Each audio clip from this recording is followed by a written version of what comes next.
Hello viewers! On today's news, Georgia's government is attempting to force through a controversial foreign agent law. Despite international condemnation and huge protests from its citizens, the bill is seen as a test of whether the nation, a former Soviet state, will forge closer ties with Europe and the United States or remain within Russia's orbit. Critics of the law say it is a Kremlin-inspired effort to undermine democracy, which will damage Georgia's bid to join the European Union.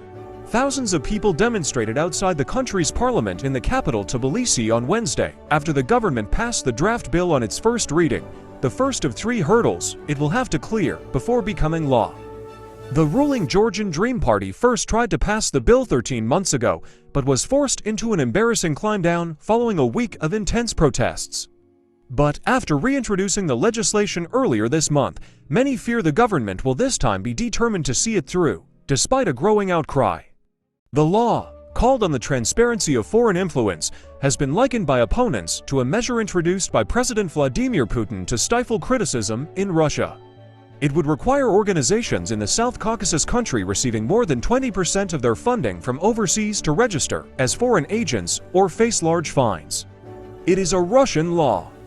It is an exact duplicate of the Putin law that was adopted a few years ago and then complemented in order to crush civil society. Salome Zurabichvili, Georgia's president and a long-standing opponent of Georgian Dream, told reporters. Zurabichvili suggested that the law is intended to derail the country's bid to join the European Union after it was granted candidate status in December.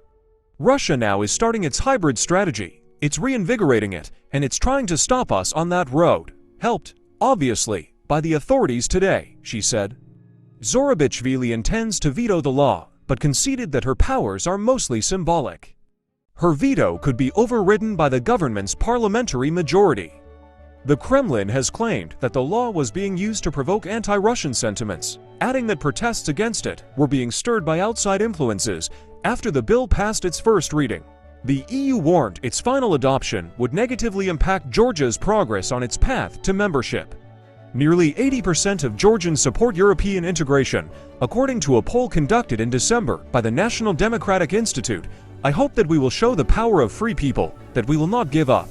And I hope that it will make them decide to take back this unacceptable legislation, Georgi Bekarashvili, a young demonstrator, told reporters Monday. Every night this week so far, thousands of Georgians have flooded the streets to oppose the bill, with many waving EU flags and chanting Russian slaves at their lawmakers. Video on social media from Tuesday night showed a brutal police response as officers hunted down individual protesters, beating some and arresting others. Many Georgians retain a deep hostility towards Russia, which invaded Georgia in 2008 and today occupies about 20% of its internationally recognized territories, about the same proportion it occupies in Ukraine. Since Russia invaded Ukraine in February 2022, thousands of Russians, especially men of service age, have fled to Georgia to avoid conscription. Thanks for watching, and please subscribe to our YouTube channel.